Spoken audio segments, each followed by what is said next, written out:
felt like 2 days, but it felt like the whole entire week. But it was good. Five playwrights now, so we are about to start the next one. We're doing a plan for something.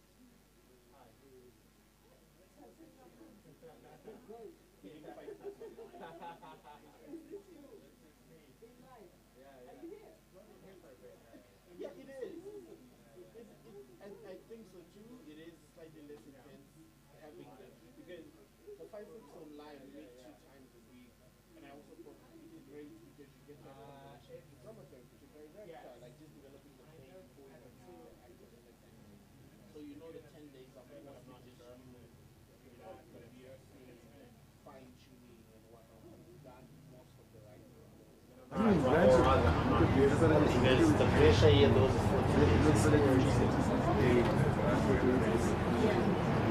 But we just have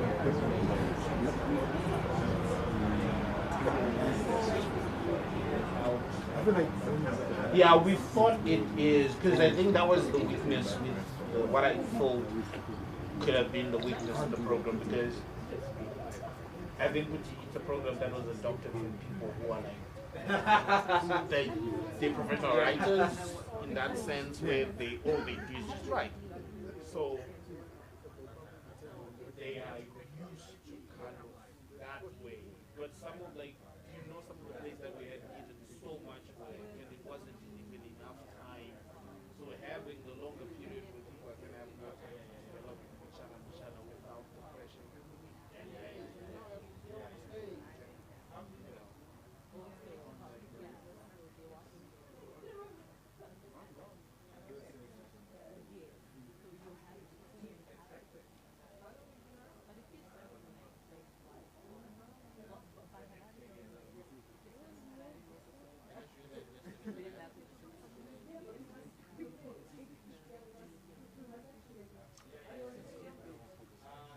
Oh, so I have. So I have. Oh, crap. Oh, yeah. Oh. Yeah, it was for sure.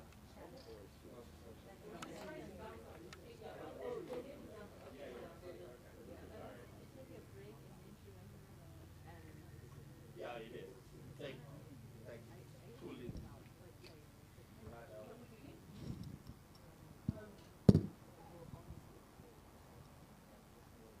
Good evening. We've started again slightly late. Can I call the panelists, Joe, Gideon, and Rudo? Can you come and take seats here?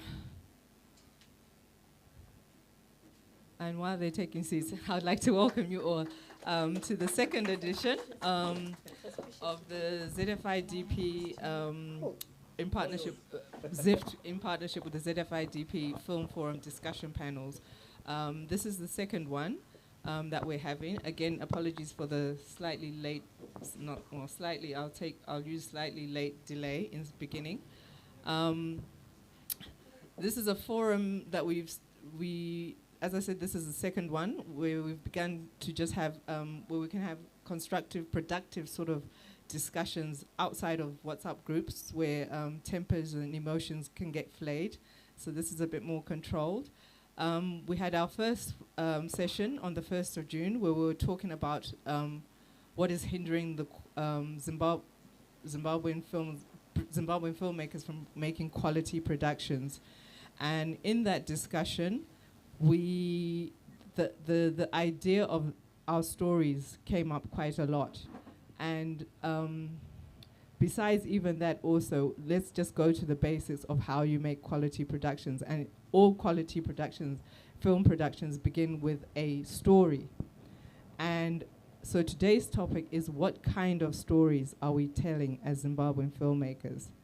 And I think this sort of topic is not even necessarily just important for Zimbabwean storytellers, but also probably just in Africa in general, and how we should own our narratives, but also what kind of narratives are we telling. For example, earlier on this year, I think, the Nigerian government wanted to ban any stories, filmmakers from making stories that had juju, magic, black magic, witchcraft. And a lot of the filmmakers, of course, were up in arms because they were like, this is part of our culture. And that is a very understandable thing. So it's about how we're telling our stories in responsibly, and what message are we trying to get out there to the world about who we are as a people. And when I'm using the word responsibly, I'm not necessarily saying, you know, about censorship and whatnot, but about what is our image that we want to get out there, and how do we claim and take ownership of our stories. We were talking, I think a few days ago actually, with Joe Njagu here, and another filmmaker, Rumbi Kateza, and we were talking about how this new film, The Woman King, starring Angela Davis, Viola Davis, and you know, the Kingdom of Dahomey, and how authentic it was and what have you, which is that's another story altogether. But the director actually found it fascinating and interesting, and was introduced into this whole idea of these warrior women through Black Panther, which is another Hollywood film. So now Hollywood is now starting to take ownership of our stories, and they're being used as a reference on that angle. So we need to now start taking our stories so that the world knows how we present our stories to the world. So this is basically, I think, just a brief sort of gist of what we're talking about here. So my panelists today are Joe Njagu, Joe Hollywood Njagu, producer, Rudom Tangadura, who's a writer, and she also does script writing as well. And then at the far end is legendary Gideon Wavuta, who's also a writer, started off in theatre and has done incredible stuff across the world. So what we'll do basically is I'll give each of our panelists 5 minutes to talk. Everybody can take notes and what have you, and hopefully everybody who's also joining us online. We'll try and also read off comments that people are sending in online. And then after each one has spoken, we can just open it up to the floor and take it from there. So who should I start with? I might start with Joe, since I did reference you, and also because Joe was on the previous panel. So it's basically a continuation and building up again, going back to us making better quality productions. So Joe Njagu, floor is yours. Hello, everyone. Hi, guys online as well. I think I really like the subject today because I feel like it affects where we are at as filmmakers, as storytellers. I think it goes back to us as a people in terms of how, even how we were brought up or how we get educated, where most of the stuff that we consume, even from our own history, is not us telling our own story. We are being told our stories from like someone else's perspective, right? Like you look at even, let's say for example, our history, as far as we know it, we are told from someone's perspective, not us telling the story. So it becomes something that we're not used to, like telling or documenting our own story, and then we're just waiting to be told what happened, and then we reference that from how we consume it. Bringing it to filmmaking,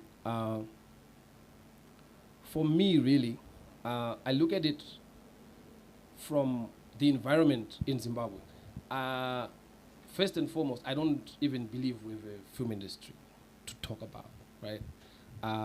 And that in itself brings a level of, how can I put, like the wild, wild west, where there's no order. Anyone can do whatever they want. Anyone can just say, I'm a writer, I'm a director, I'm a cinematographer, because there is no order to the madness. Referencing functioning industries, like I like referencing Hollywood because I feel like they have mastered the craft, right? They've been doing it for hundreds of years, and I'm sure by now they know exactly how to do it properly. So when you look at little Zimbabwe, right, in countries where things are functioning properly, for someone to even say they wrote a film that was put for box office, there's a certain system that they are in, like a writer. If it's a writer, they are registered with SAG, or with whatever organization, union that is there in that country. And there's some kind of vetting to make sure you're a proper writer, you know how to write properly. Here, that doesn't exist, where someone can just write their story, film it, premiere it, publish it, and it's like we are growing by practice, but not practicing perfectly. Like I believe, like the practice does not make perfect. Perfect practice makes perfect. So it all starts with the story. It all starts with the script. So if we're saying it starts with the story, do we have that writer that's willing to put 36 drafts, to make an amazing story before it's short, right? So now you have someone who can just write something, first draft, and it's short. So I feel like if we need to come... Okay, sorry. So for me, I think it's a process that needs to happen gradually, where if there's some kind of order in how we run things, some kind of gatekeeping, not like in a dictatorship way, even like giving an example of what Nakai was talking about, how Nigeria was saying they're going to ban stories about witchcraft. If you look at how narratives are run, like even with Hollywood, the American government puts in so much money to push a certain narrative. That's why you always have an American hero, everything blowing up, hero shot, there's an American flag in the background. It's deliberate. Everything is done deliberately because they're trying to push for a certain narrative. So for us, we're not at that point because there's no government support, there's no policy, there's nothing that governs what we're doing. So it's just like open season. So until we get to a point where we can formulate some kind of structures, among ourselves, we'll still be going around in circles. And what adds on to that is like someone can be doing something wrong for a long time. Like they can be making sorry to use the word, but shitty films, right, for a long time, and even being awarded for them, and getting to a point where you can't tell that person to say, no, it's, So it's almost like we're creating our own monster.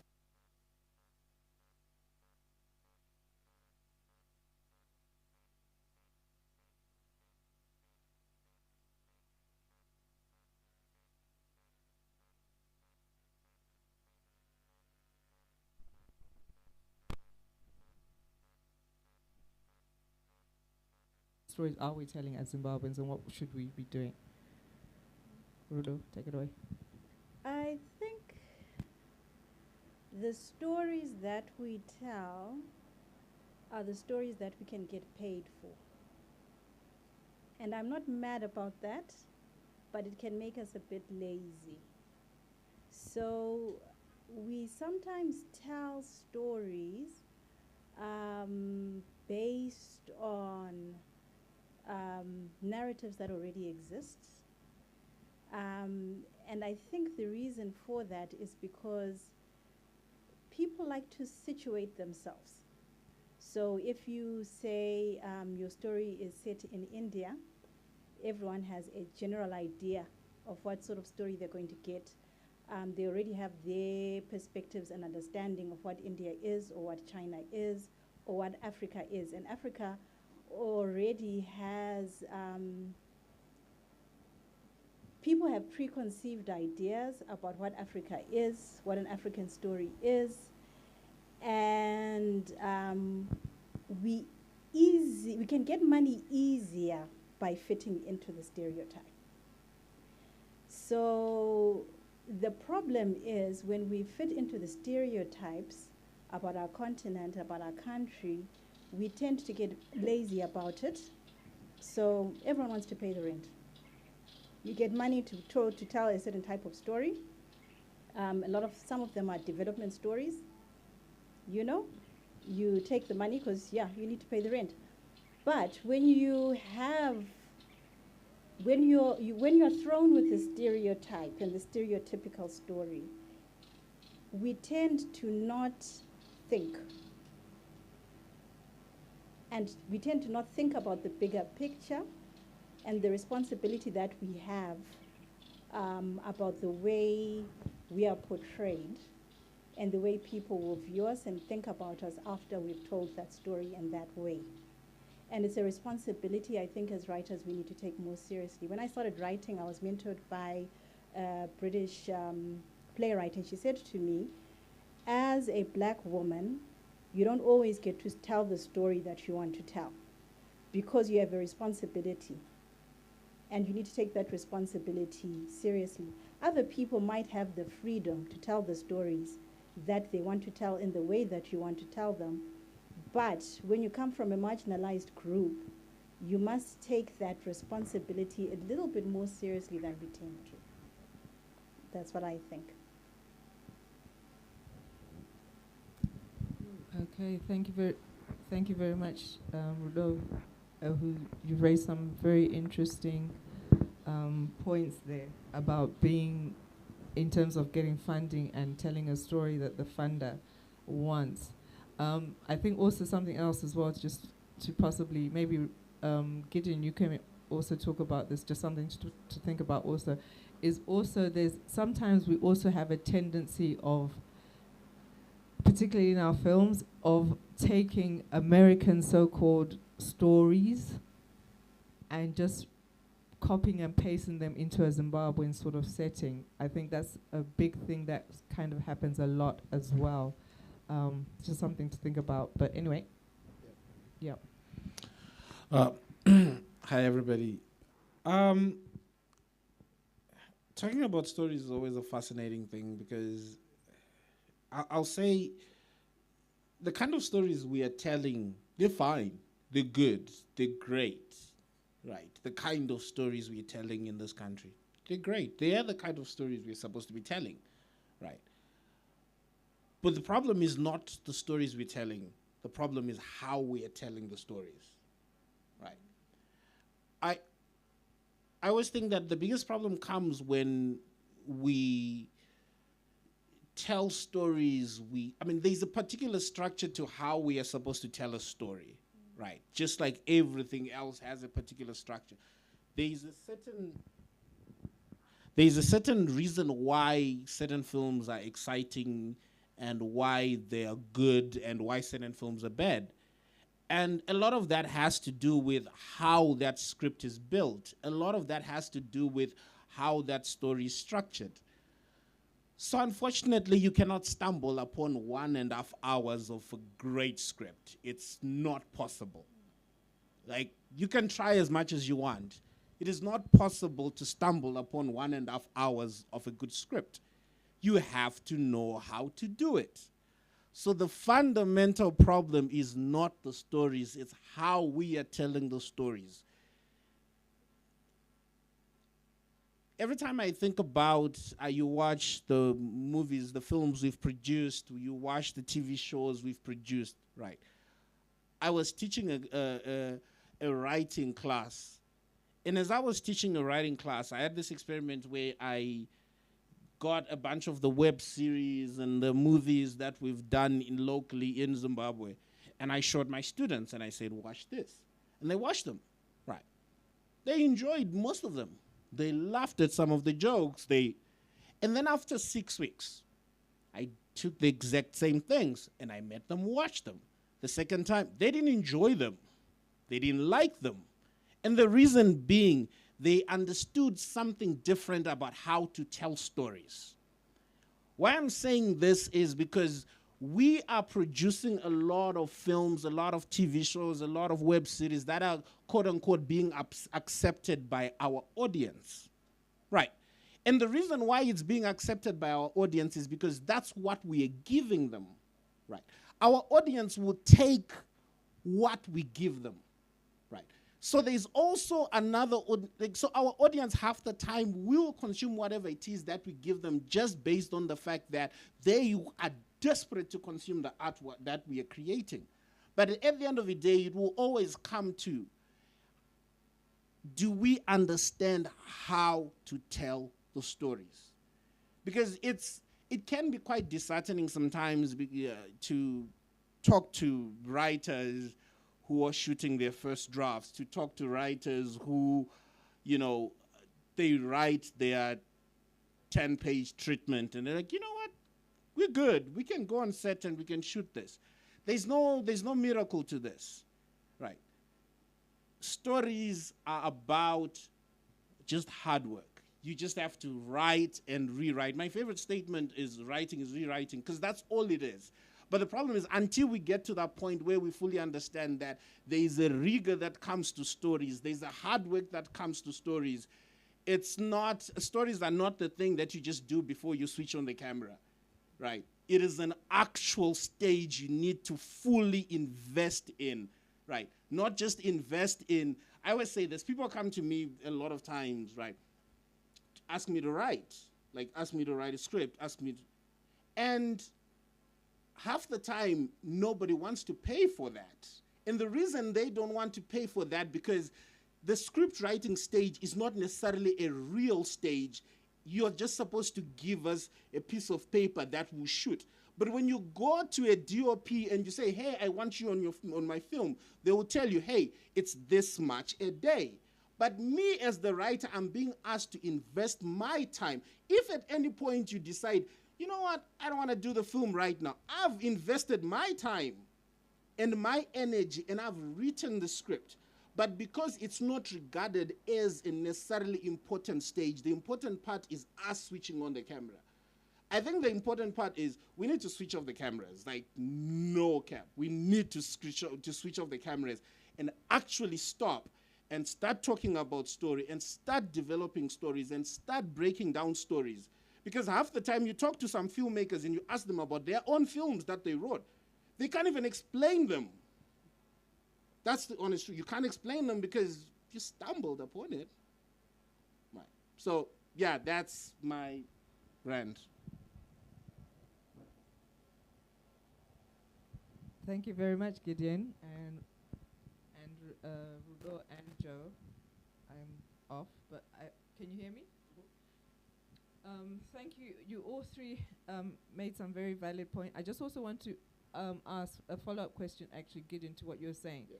Because, so are you saying that we also need to start training our audience? Because you're saying that the audience will take anything that comes their way.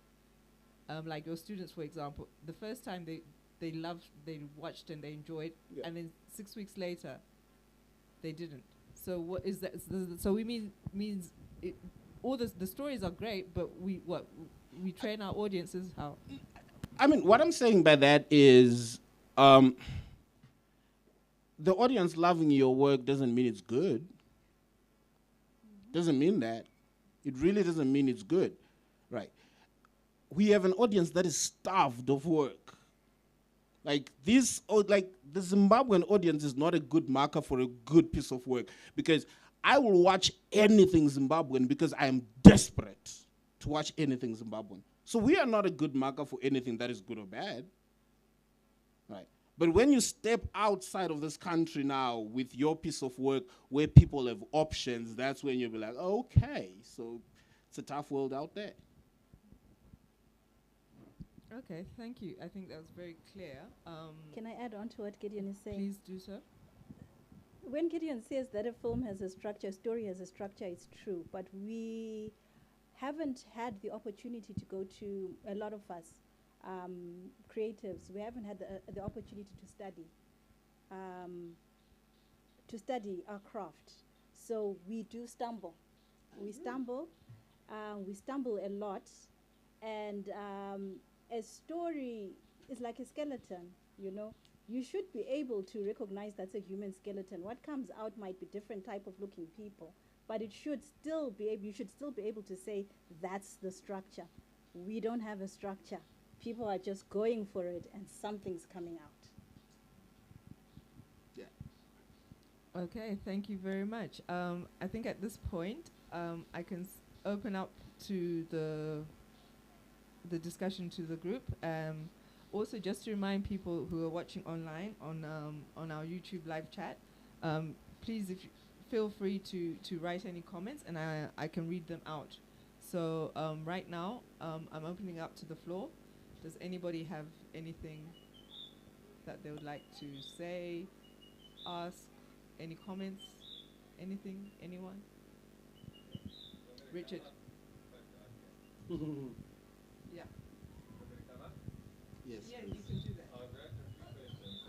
There's a mic. I'll just go in no particular order, and it's more of a discussion rather than comments. Absolutely, yeah. So, I think starting with Joe, I think you were saying about comparing our stories, definitely. Like, I think everyone throughout the world now consumes very high quality and high standard content. And people's visual literacy is growing extremely fast. You can go anywhere in Zim and someone will have, through sharing passwords or whatever, access to Netflix or some other online pirated videos. But yeah, we're consuming very high quality content, and it's so often easy to compare ourselves to industries like Hollywood. But at the same time, it's also an unfair thing to do, because there, like you're saying, there's education, people are able to access education a lot more easily. They have families in a large film industry that is consistently growing, and it's easier to climb the ladder there through the industry. So I think one thing that I've found being back in Zimbabwe, I was privileged enough to go to film school in South Africa and have been experienced the industry there. But I find here a lot of people are doing that, where they compare themselves to a large film industry and try and create content at a very high level, when the reality of the matter is that whether you have a fantastic script, to try and create a very high quality feature film is very, very difficult. That's like the highest level that we are striving for. So I think if we put more effort into creating shorter stories and trying to execute short stories, short films to a higher standard, focusing, it's just much easier. I can collaborate with 5 people on a short story that doesn't require loads of funding, it doesn't require loads of equipment to execute, and still learn an equal amount in that process. Whether it's a 5-minute short film, one scene from a script that I'm writing, or anything, I think the collaboration and learning is something that people don't often have the opportunity to get here. Especially with people who have gone to film school, who have had the opportunity to learn on sets outside of the country. We don't often get the opportunity to share our knowledge or collaborate, which is, I think, something that I'm wanting to do. My partner Kalai, I know a lot of us here are wanting to collaborate more and educate more and do workshops where we can share knowledge and get access to equipment that we wouldn't usually get access to without having to pay a lot of money. Yeah, that was one thing on Joe's one. Yeah. And then I'll be up here for ages then. I'll tell you when I'll warn you off. Okay. So continue for now.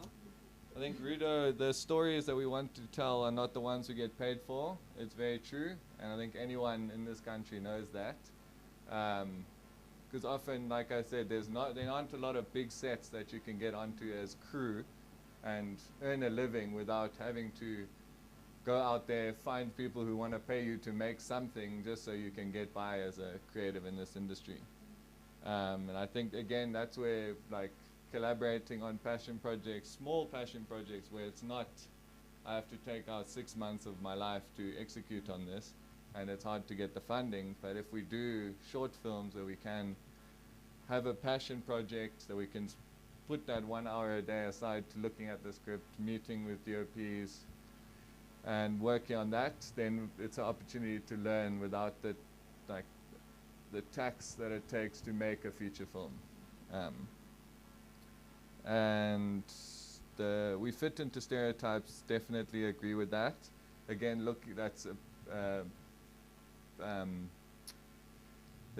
it just happens when you compare yourselves, especially comparing your stories to Hollywood stories, and they're following the same structures, often because they sell, having a certain hero, certain type of hero, whatever's popular in the media, they'll tend to follow through that, and the story structures are often very much the same.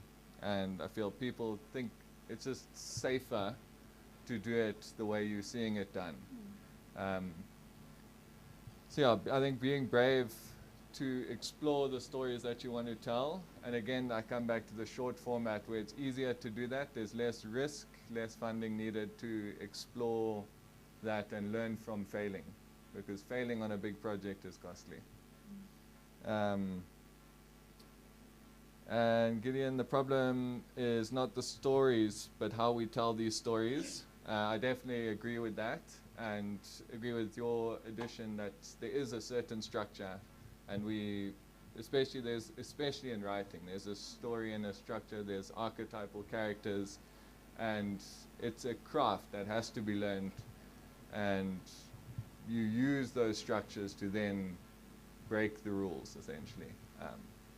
And at the same time, I find it difficult to consume local content is often, even if there's a good story, and even if there's good dialogue and good actors, film is, it's a medium where you've got sound, you've got cinematography, writing, production design, everything is a storytelling device within that.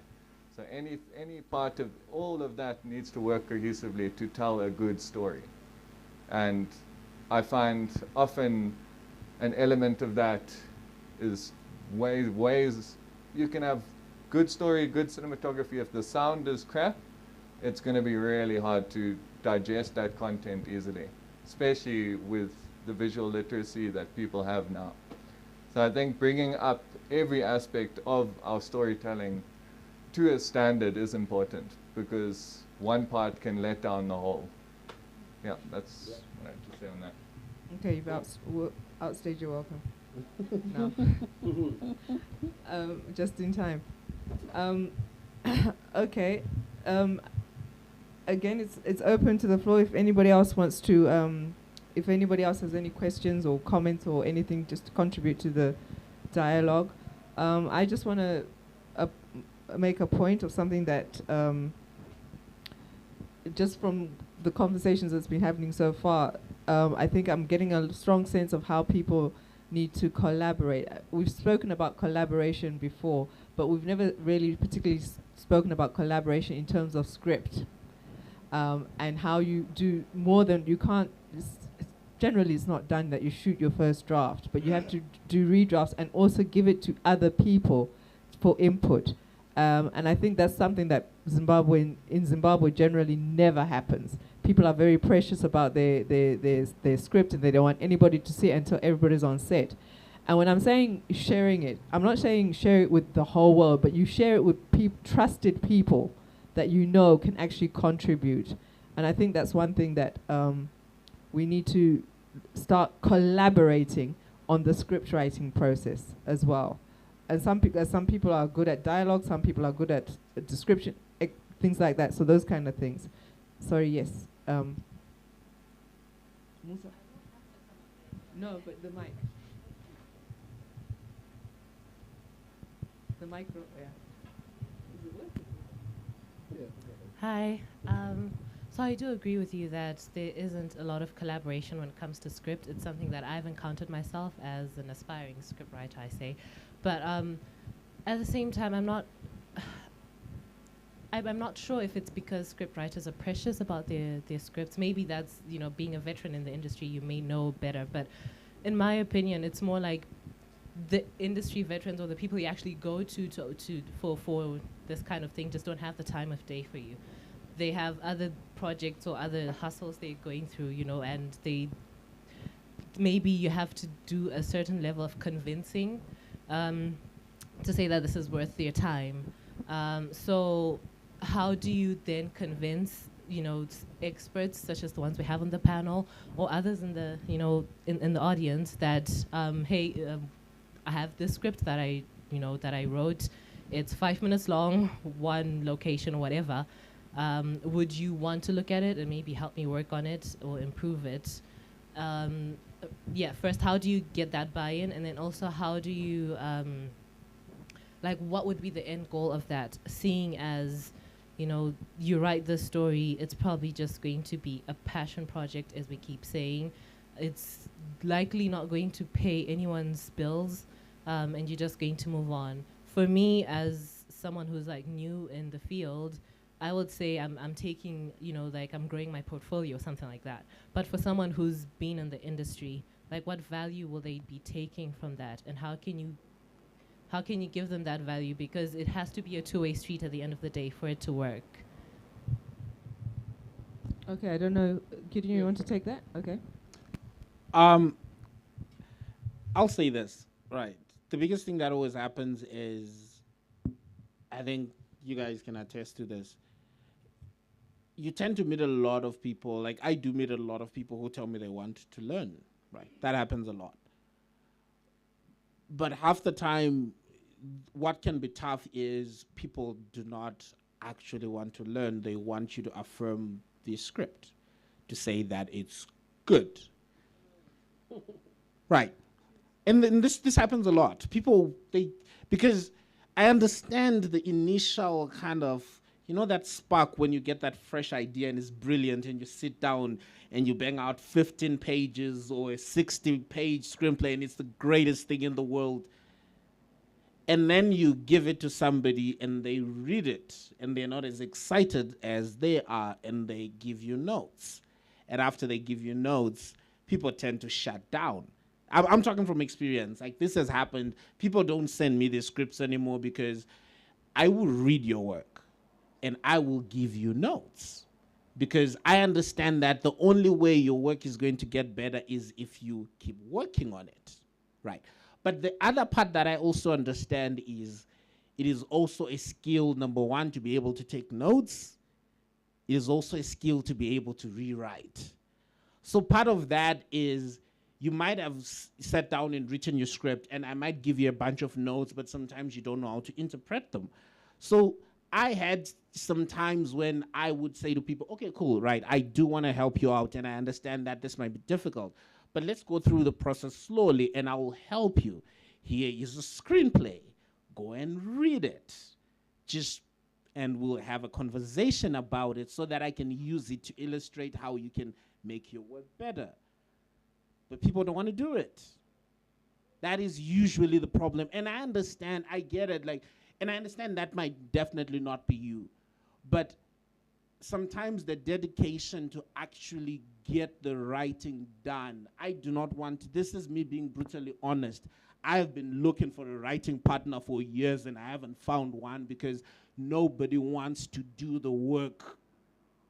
Right. People are so content with, like, you send me a script and I read it and I tell you it is the best thing in the world and then we can be friends. If I tell you it needs work, right. So I think for me, you asked what do I get? I get the idea of having more, like, one more good writer that I know. 'Cause I'm desperate. Like, I don't think in this country there's anyone who is as desperate to get good writers in this country than me. Like, no, I am desperate to get good writers. I am desperate because I genuinely believe that is the first step. If we don't have that, everything else that we are building on top of that, we're building on shaky ground. So if at least we're able to take our stories and be able to have a solid foundation and fully understand what we're trying to do and understand the stories we are telling, I want us to fail on the way and constantly come back and say, okay, we have a solid story, right? We're going to make sure that everything gets up to scratch before we switch on cameras, right? And so at the end of the day, I just feel like sometimes there is also a need for a structured effort where it's not just a one-on-one thing where somebody's coming to me and saying, hey, I have this script that I read. But I think there is need for these structured efforts where we're saying, okay, cool. Over the next 1 year, we're going to mentor 10 writers, and these are the processes that they're going to. We're going to get guest writers, filmmakers who know what they're talking about. That part is very, very important. Who know what they're talking about to come and help these guys grow. So, yeah, that's my long-winded answer to that. Can I add on to? As an early career writer, my recommendation would be it's important for you to join a writers group. There are many that you can find. There are many WhatsApp groups with different WhatsApp groups with different types of writers. It's good to find one with people who are like you and good to find one with people who are not like you so that you can challenge each other. That's the first thing. Second thing is to find mentorship programs. A mentorship program will help you a lot. I did a mentorship program with Gideon, and it's important for you to go through a mentorship program so that what he's describing doesn't happen. Because if you are part of a mentorship program, you learn to take criticism. Because when you've got a script, what happens is that your director is going to tear your script apart. After you've done all your rewrites and everything's great, your actors will come in and they'll tear your script apart. And then each character will say, my character wouldn't say this, my character wouldn't do that. And you need to have the strength of character to be able to take that criticism and to make the corrections that are needed for the project to move forward. So a mentorship program helps you with a lot of those things because it can become ugly and you can become very defensive. So writers group, mentorship program, good places to start. There are lots of things that are normally advertised. Just keep up to date with what's going on and who's advertising what and who's taking people forward. Joey, I don't know if you want. Yeah, I think something I'll add on as well, like to your question about like how do I approach or take my stuff, you know. In collaborating, right? It's very difficult to just call someone and then you think where you're gonna collaborate, right?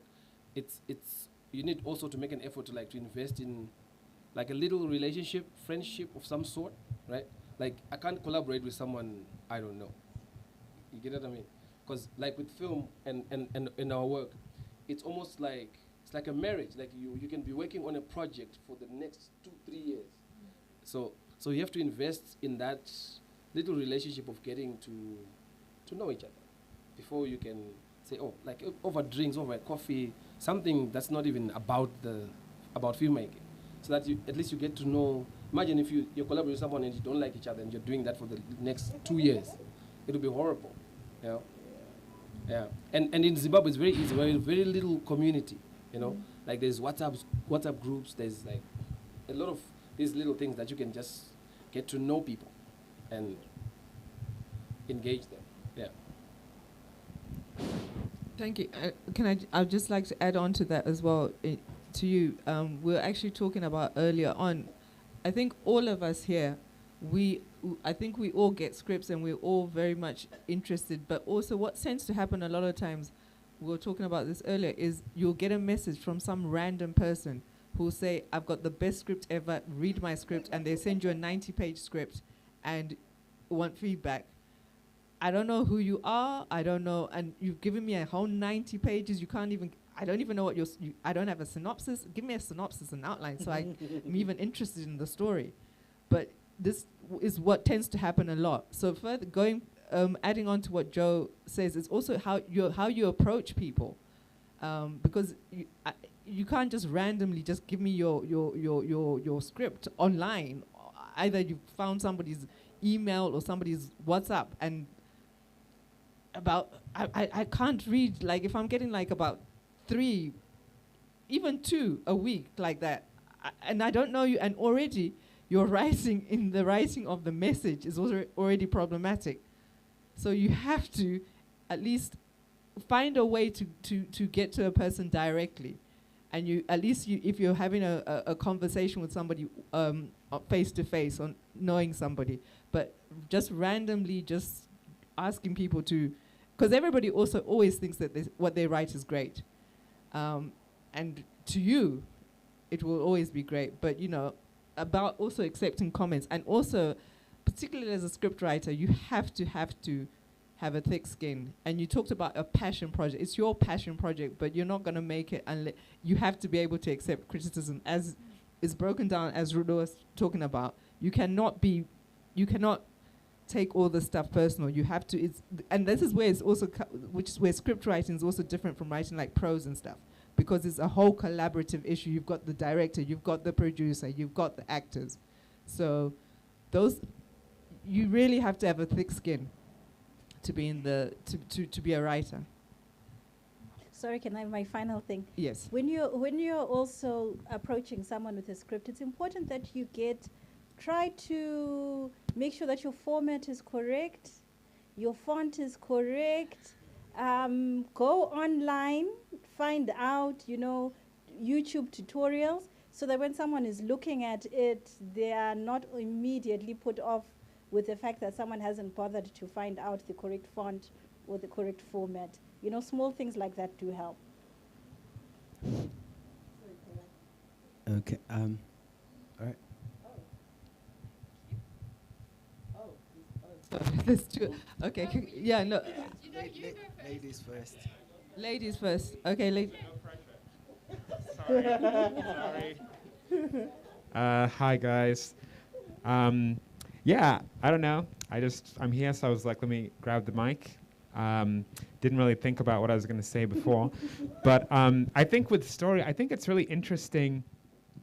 I think the thing with Hollywood maybe that we also sometimes forget is that they don't always get it right. Actually, 90% of Hollywood films fail because, it's, even if you have all the structural points and stuff, it's like, is your soul in the story? Is it a story that has, because you also, on one level, the structure is important, but there's a lot of well-structured films that hit all the beats, but they don't translate or people don't like them. So I think there's also, I don't know, I think for me, at this point, it's like, I feel like there's also, I think the guy was saying before was like knowing the structure and then being able to experiment with what that structure is for you. And I think as Zimbabwean people, like in terms of our own storytelling, I think you can still tell a satisfying story, but it might not necessarily look like a Hollywood movie, but it can still have its own rhythm and,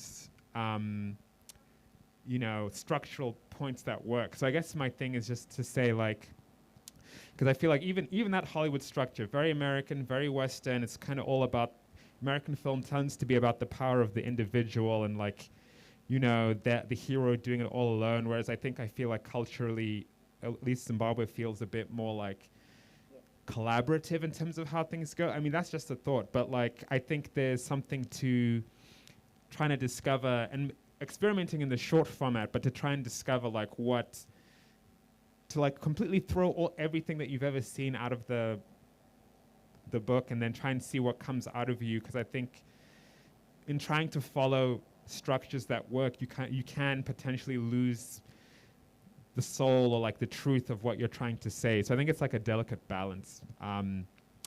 Taking notes is hard. I don't know. I think that's all I had to say. Thank you. Thank you. Bye, guys.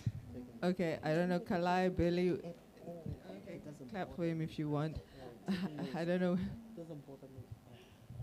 Okay, I think I wanted to kind of echo what you have just said, is basically I feel like and again with what Joe was saying, we try to be Hollywood and we try to tell these big stories with, huge ideas. The amount of times I hear, I want to use VFX and let's have explosions, and, But I think you can tell a really, really beautiful story in 5 minutes, and even in 1 minute, you can tell a beautiful story. It doesn't have to be loud and big.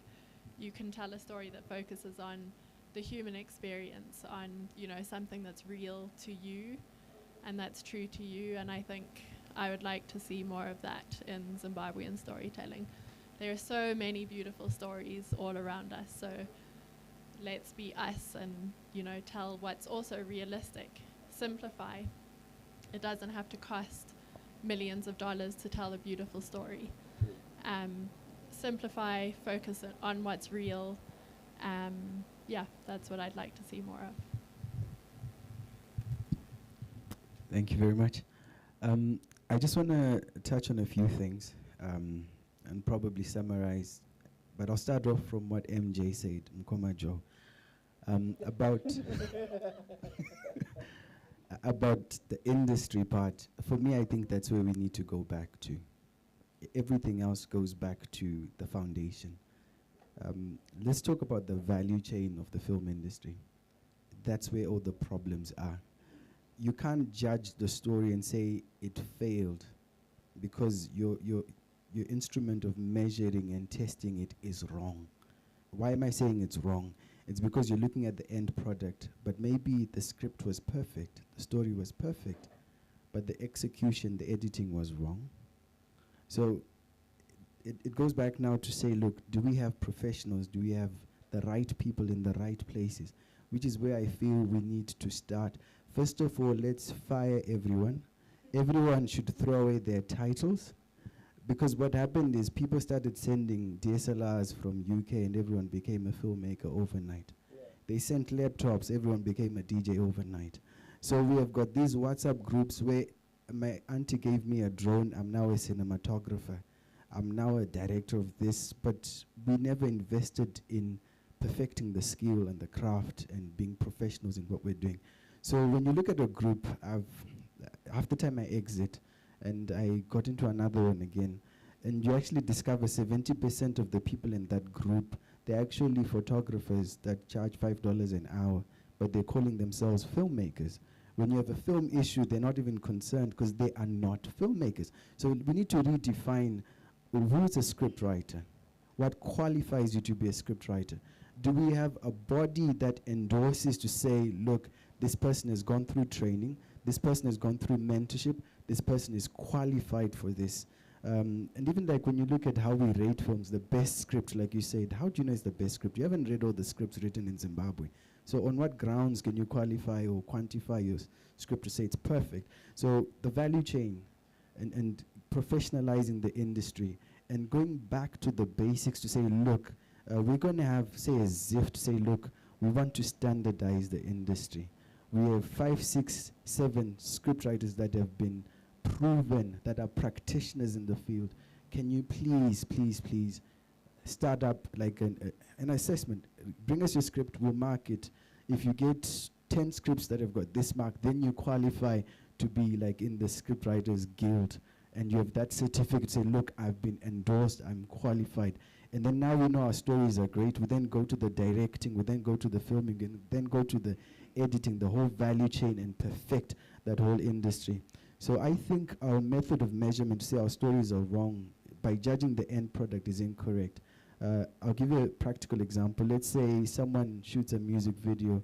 They say it's crap, it doesn't look good, because they're comparing it to Ja Praise's video, which had a budget of 10,000, yet this guy had $100.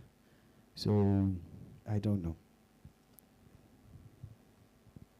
Okay, thank you very much, Billy. Thank for that comment. Just before I just want to quickly read an online comment before I go back to.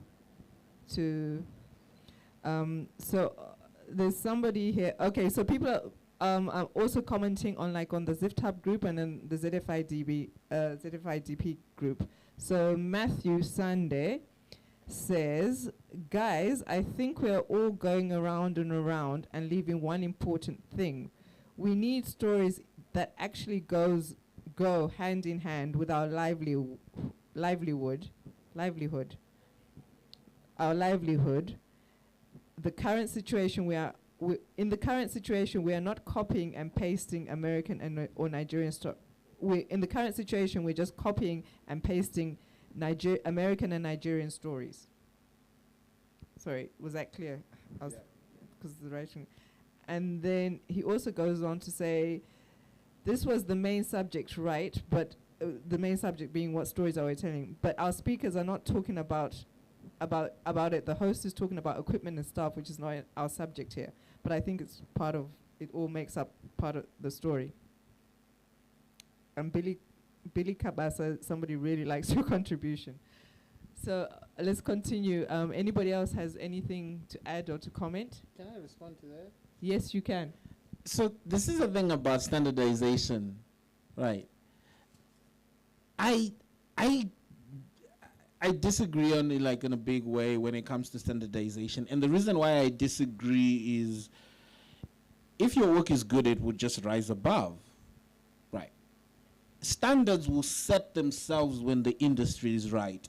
No industry in the world where they set up the guilds and the associations and the unions without the work first.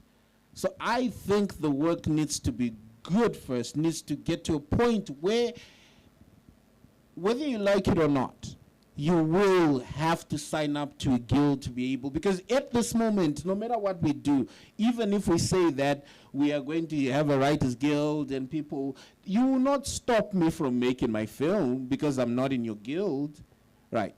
So at the end of the day, I think it just needs to get to a point where if we're going to create that guild, it needs to be aspirational, where people are looking at it and saying, oh, if I am part of that, this is what I am getting, this is the kind of experience that I need, and these are the kind of people that I'll be working with.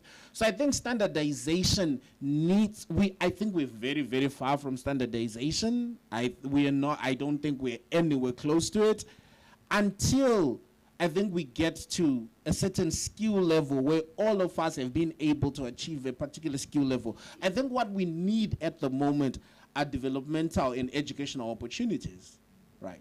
Those are the things that we need at the moment, not boundaries that tell people what to do and what not to do. Because if we didn't have those I never know how to say that, DSLR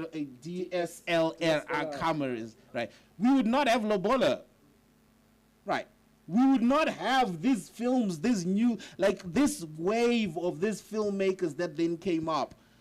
Most of them came because a camera was sent from the UK, right? And they developed an interest. So I think the next step is to say, you got the camera from your relatives in the UK, right? How can we now provide opportunities where you learn how to use it? How can we now provide opportunities where people can now learn the right way? I mean, education, I think, will always, Rudo did bring up the notion of education. Education will always be a big deal, right? I know I can always speak from a position of privilege because I had the opportunity to go and learn, right? But there is also, it's not just about going to an institution and going to learn, right? I always thought, I think I gave the example of the idea with writing in the sense that even if you didn't go to an institution to learn, yes, it is very, very important to learn, but there's also the notion that one can say, I didn't go to school, so I do not know how to do that. But if I'm like, okay, cool, I want to help you out, and then I'm saying this is what it takes for you to be able to get a good piece of work, right? And then you don't want to do that. But that's what school will teach you. School will teach you that you just need to work hard. That's the unfortunate part about school. That if you will never be able to shoot your first draft, you just have to keep writing and writing and writing and writing. So I think to cap it all off, it's just standardization, I think, will cap us. Let people run wild and free and create, and the great stuff will just keep rising and people will just have something to aspire to. Because at the moment, it's a bit tricky. Okay, we'll come to you. Let's go to, and then yeah. Hello, guys. Thank you so much for wonderful contributions. When it comes to talking about film, basically there's a whole lot that we can talk about. And what's interesting is that even in our discussions, at the end of the day, sometimes we may even lose track. I am glad of all the contributions that have been made. Gideon actually raises my interest. In terms of, I am for standardization. The reason being, I'm interested in film and I've invested so much. And when it comes to a lot of things that are happening within the industry, people would say, where are the writers?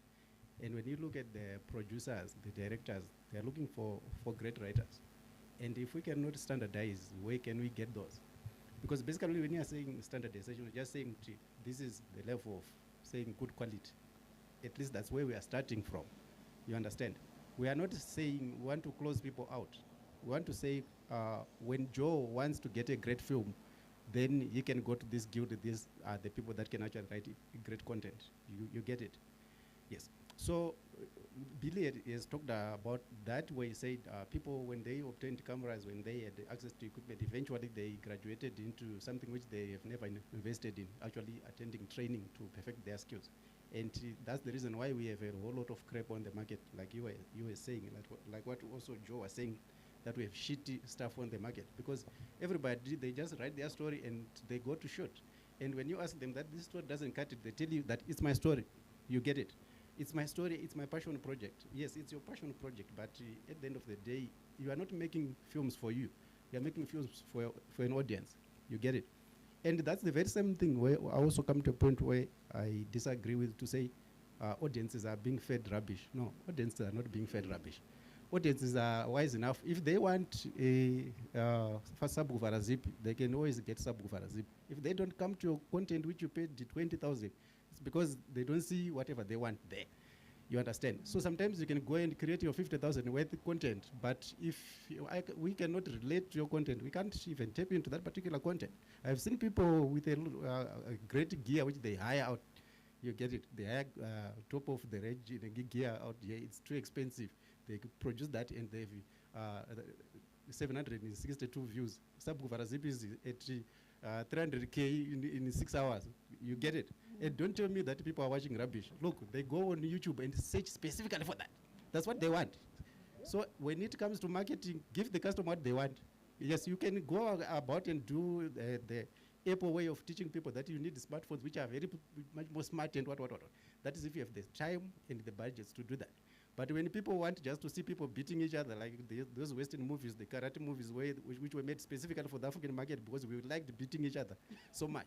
Yeah, just to create that and give people, they give you money and you go and make something. Look at Van Damme and Donnie, they just create people beat each other. And we don't watch, we don't follow the storyline. That's what the audience want. So let's also come to terms and see if we can create something that the audience want and we give them. But at the same time, there's that market, the educated market, because I can tell you, we have been making some films. It's sad that you find a person in Chitungwiza trying to create a film for the people in the western suburbs, in the Borodio, and when they premiere it in Chitungwiza, nobody comes. Then you understand what I'm trying to say. We are creating for the wrong market. Let's just create for the market, and the market can actually pay. You understand?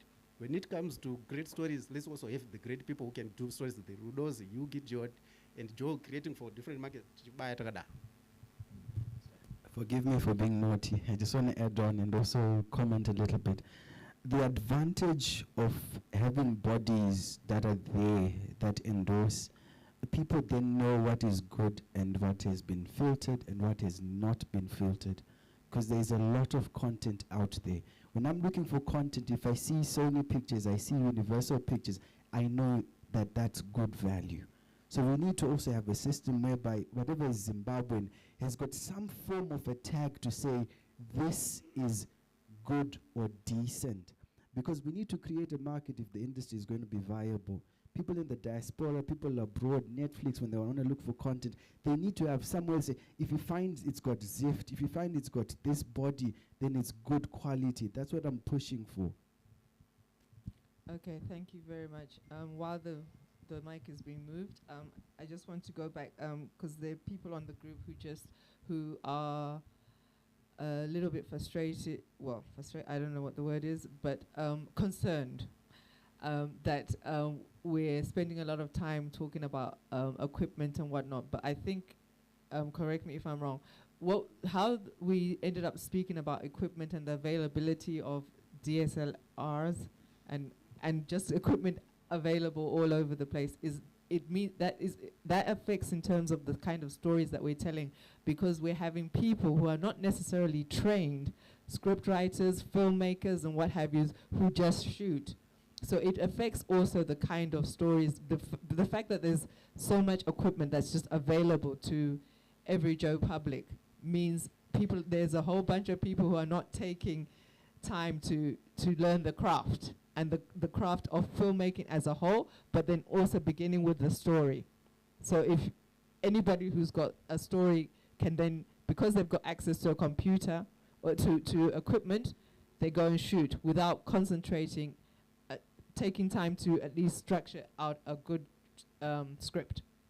Is that correct? Right? Okay. That's why we were talking about how equipment and cameras and everything came into play. I hope I've answered your questions on the group. Okay, so good evening, guys. My name is Farai, and I've got maybe just a contribution and then a question to Bruno. So my contribution is, can you hear me now? Yeah.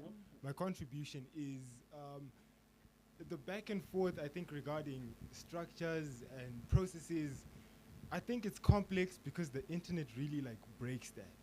So what I mean by that is, whether you have these structures or not, people are going to shoot. People are going to write. People are going to do what they want and go direct to the consumer because of the internet. So that conversation is a really complex one. But when I create content, I'm not a filmmaker. I'm just an entrepreneur in media. I create content and I just look for my people. Structures and whatnot complicate things. And then my question is, one of the things you said when you were talking initially, Rudo, was there's this imbalance, or at least there's this tension between getting paid to reinforce maybe stereotypes that are not necessarily true, or that you don't necessarily want to push, but they're feeding your family and yourself. What I wanted to ask is, how do you work against that? Because that's a very difficult thing, especially within the context of Africa. There are many times I see films and I'm this is reinforcing some of the stuff that maybe we should be fighting. And I'm not saying everyone should be fighting it, because maybe people also believe in that. But how do you approach that on a personal level? Okay. I'm a commissioned writer, so a lot of the writing I do is writing that I'm paid to do, and a lot of that will be development work. So you will get, we've got a new constitution, we need scripts on the gender section of the constitution, gender-based violence, HIV, what's the one that's popular these days? Climate change. Yes. Mental health. Mental health. Yes. So you do get a lot of those things, child marriage. So as a writer, you mustn't be lazy and feed into those stereotypes. You still need to do the work by finding a way to tell a story that engages people, not on the topic, but on the story itself. The story itself is still very, very important. So you still need to do your character work, because it's there's this ridiculous thing that happens that upsets me. You're writing gender-based violence, maybe, right? And then you have this lady, she's watching TV, and then her husband comes in and starts beating her for no reason. And then she screams, and then she goes and tells Tete, and then Tete says, you must stay in your marriage and be strong. Life doesn't work like that. You actually need to have an understanding, if you want to write, of how life really works, how people work, what they call it, psychological conflict. What are the choices that person has to make? What are the current, you still have to work out the character's wants, the character's needs, all that stuff you need work to do. Don't tell a story that makes the one who pays the fiddler happy. Tell a story that a person who's not interested in that topic would still enjoy. Tell an entertaining story. You know, you still need to tell the story. Sorry, and apart from, can I just agree with the gentleman with the red sweater? Yes, you can. About Sapuku Varazip. Do you know, I'm a consumer of local films. And there are some things that I really enjoy, right? Which maybe wouldn't fit in the good structure, but I enjoy them. There's a reality show that I like that's on YouTube. That guy gets like 100,000 views, like you're saying, within 6 hours. The DNA man. It works, and sometimes the sound is terrible, and you've put your phone up to maximum to try and hear, you know, what the story is. But sometimes even when things let you down, like the sound lets you down, the set is bad, there is a chicken that's making noise in the background, the story is so great that you're still engaged. And you still want to know how it turns out. Is he really the father? Was this girl lying? Yeah. Yeah. You know, just to piggyback off what Trudeau is saying, I think when I mentioned this whole thing about structure and all that mess, right? Let me qualify it by saying this, right? I'm a big fan of Sabuku Varazip, and I'm a big fan of local content, right? I watch all of it. Like, if you've made anything and it's on YouTube, I probably have watched it, right? But the thing that I've come to understand is there's a difference between understanding the structure that you're working, the medium that you're working in. Sabuku Varazip is a drama that we've recorded, right? They understand that. They are not trying to cheat and lie to you that it's a film, it's this. They know exactly what they're doing. One of my favorite quote-unquote dramas is, there's this one that Jason Peppo did. What is it called? Fumaye Naka, right? One of the funniest things you're ever going to watch, right? It's just this wide shots. They just place the camera and the actors perform because it is theater that they're filming. And it's an actual set, but they're understanding that we are not making film, quote unquote film. So I think when I'm talking about structure, I'm saying that if we're going to be making these traditional films, we need to understand what we are making, right? So, and everything has structure. Like, no matter what it is, everything has structure, and there are different kinds of structures. And I love what Tatenda said there. We now have to get to that point where, as much as, yes, there are all these Western structures, we have our own structure. We have our own Shona, Zimbabwean, Ndebele, different kinds of tribes. We have our own structures when it comes to telling stories. But we don't know them, and we don't understand them, right? Paiva Apo, once upon a time, is a story structure, a very strong story structure. Paiva Apo can be broken down. It's a strong storytelling structure, right? So I think when we understand those, what those mean, right, that we have our own structures, and like understand that what Sabuku Varazip is, what every other film is, and all that, man. You know, yeah.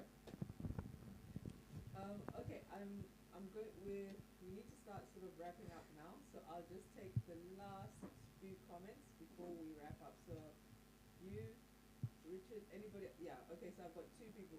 Okay, 3 people. So your comments, and then we'll wrap up. I mean, everyone's spoken a lot about structure, and I think we are clear on, you know, every genre has a structure, and there are story structures that, you know, these aren't things that are recently made up. These have been studied and studied and developed and studied and tested and proven to work, and then torn apart, manipulated, and then work again, because, you know, you look at Jordan Peele, and he's taking story structures, and then that's when you have a twist, because you have expectations, your reality, then the reality is twisted, and then you're engaged. And when people follow structures and understand structures, then good stories are told. And whether you're creating, I mean, the whole social media thing is its own genre, and we can't compare it to creating a feature film. Thank you. Where you have to develop characters, you have to develop stories, you have to make people care about a character in order to make them feel something at the end, and leave the screen feeling like they've been impacted. Their mind has changed in a way about a certain subject, or they have been impacted. And I find that, people ask me, what's the difference between, and you take it like, for me as a cinematographer, I've studied my craft, I've studied writing, because that is essentially what I am having to communicate in a visual medium. And then I say, what's the difference between these guys, like people running around with a video camera, being a videographer, and being a cinematographer? And what I've researched and read, and what I've find in my own opinion, is that you have filmmakers and cinematographers will take the time to dissect story and approach story very intentionally. And everything from each piece of dialogue, what is also not said, we're in the medium that we work in, it can be an eyebrow raise, it can be a deadpan face, but everything needs to be intentional. And if it's not intentional, then the story can start to fall apart, and people become disengaged, and they might not know why. But it is important to approach everything that we're doing with intention. That's it.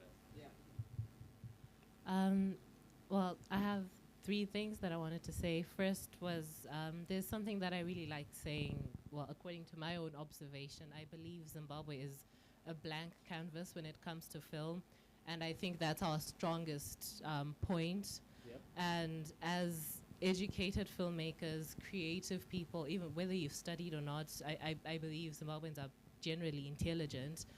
We can observe what has worked in the West, and instead of having this inferiority complex that we tend to want to hug and hold dear to ourselves so much, we can analyze it and be detached from what has worked in Hollywood or what has worked in the West, sort of take what worked and just leave what didn't, and then try and apply that to our own to our own community and to our own country, and see what will work here and what won't work here using that template, instead of copying and pasting things sort of verbatim. So that's the first thing. The second thing was to sort of touch on, maybe to just bring it back to the actual topic of the night, which is what kind of stories should we be telling. I believe Richard spoke about this, and Gideon sort of touched on this. I think when Gideon was talking about the experiment you did with your students, where you give them the film, then 6 weeks later they don't like it. There is a thing, I believe, Nakai, I believe your name is. Yes, you said that you should we be educating audiences. I don't think that education is a formal one. I think it's something that happens organically as people keep watching films. There are just some films that people will go back to, because they're just that good. And they don't know why they're going back to them, technically speaking, but they still go back to those films. And what Richard said about that, I believe, which connects the point, is that these are archetypal films. This is it's an archetype that people universally recognize. They might not be able to point at it, but the story lives on because it's universal, it's timeless. And I think that's one of the things that we should be looking at as Zimbabweans, that we should be telling stories that are timeless. We're not telling stories necessarily to be viral, but we're telling stories that are timeless.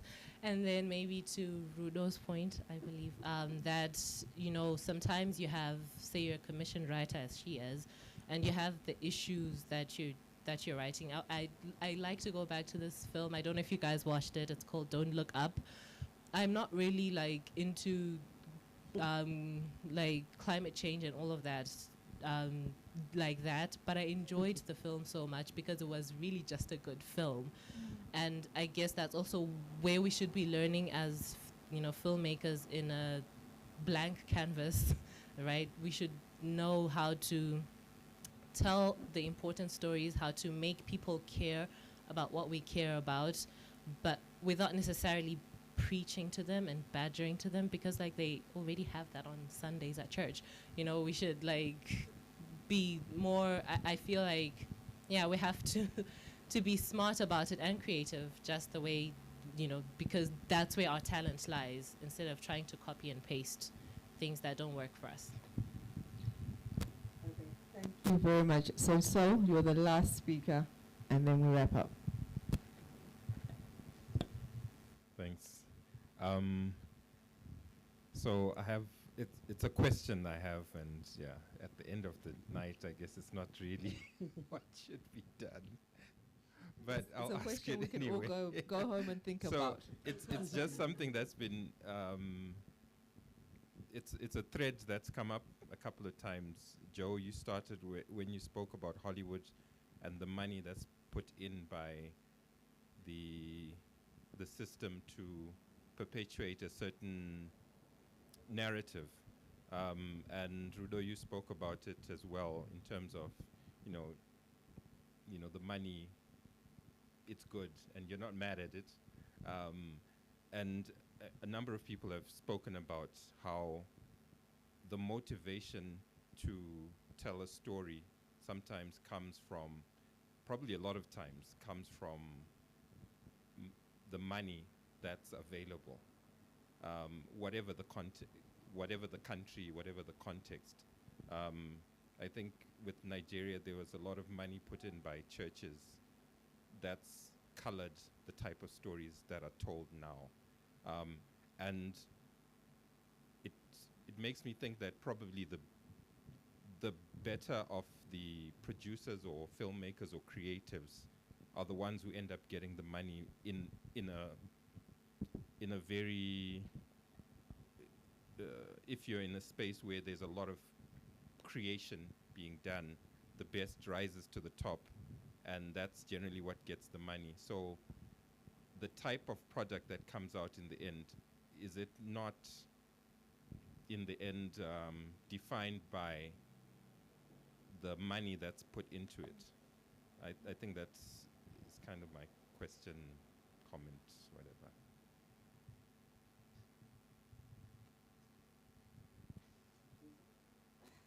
Yes. This has been very interesting, and I've just been like listening and digesting, and I think one of the things about what kind of stories are we telling, right, is who is telling the stories, right?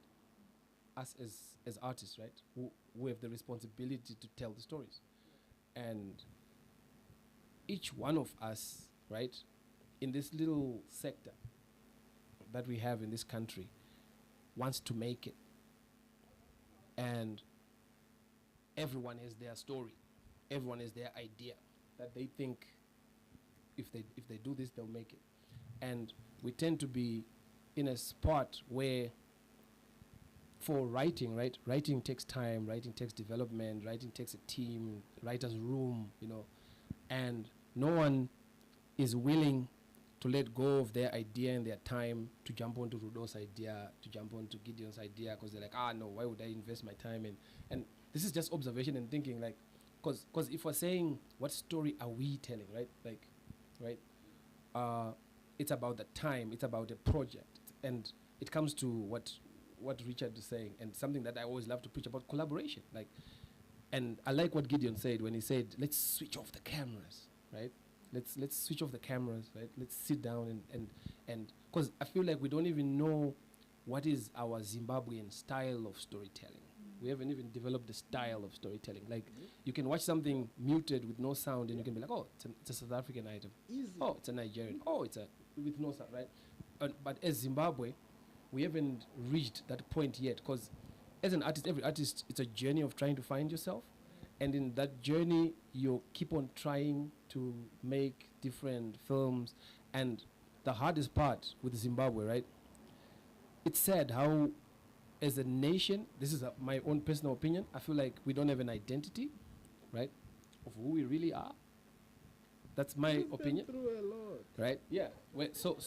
And the audience we're talking about that we want to tell stories to, like what Richard was saying, like their visual literacy, they watch Hollywood stuff.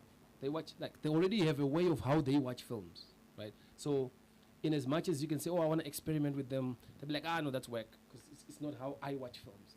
I've seen films. They're watching Game of Thrones. They're watching Stranger Things. They know what a film is like. So it's a very big challenge on our part, where I feel like we need to come together and sit down and be like, okay, what story should we tell? And we all put our heads together, collaborate on it. If it's taking a year or a year and a half to write that amazing script after 40 drafts, and then we come together, make some, like I like the short idea, right? It helps you perfect. It helps you perfect the craft. It's a little risk than, so it's almost like a mind shift for us as filmmakers, as artists, to, because we know us as artists, like, and your egos and like, oh, I want to be the best, or and people have this competition mentality of like, oh, I want to try and be that. So unless we can shift our minds and mindset and come to a point of zero, say, okay, we're starting from zero. Let's figure this stuff out. It's a blank canvas, like you're saying. So there's no identity to Zimbabwe. But the problem is, like, I would disagree with you, Gideon, when you say, like, the standardization. It helps bring order to madness. Because as long as it's just like the wild, it's open season, where we'll keep going in circles. We'll be here 20 years talking about this same thing. That's how I feel. Okay, ladies and gentlemen, it's a wrap. I want to thank the panelists, Gideon, Wavuta, Rudo Ntangadura, Joe Njagu. Ideally, I would have given all three to say their last roundup, but which I can still do, but if you keep it quick. Just keep it quick, and then we'll call it a night. Rudo, Gideon, quick. I think the best thing to say about stories is that, like, we just have to keep writing, and we have to keep the rigor. This is the thing. The example, the biggest thing that I always tell people who want to be better writers, right? Go watch your favorite stuff. The thing that you think is the best thing, that looks like the thing you want to make. Watch it so many times, break it down so many times, understand that at minute 5, oh, this is where that thing happens. Trust me, there's no better education than studying the best things. That's my 2 cents. My 2 cents is, maybe 10 cents, is if you're writing, stretch yourself. Stretch yourself in terms of your character, stretch yourself in terms of the time period that your story is set in, stretch yourself, go 500 years forward, go 500 years back for an African or a Zimbabwean. Stretch yourself in terms of genre. Try science fiction, African science fiction, try thriller. Stretch yourself, and then see what comes out.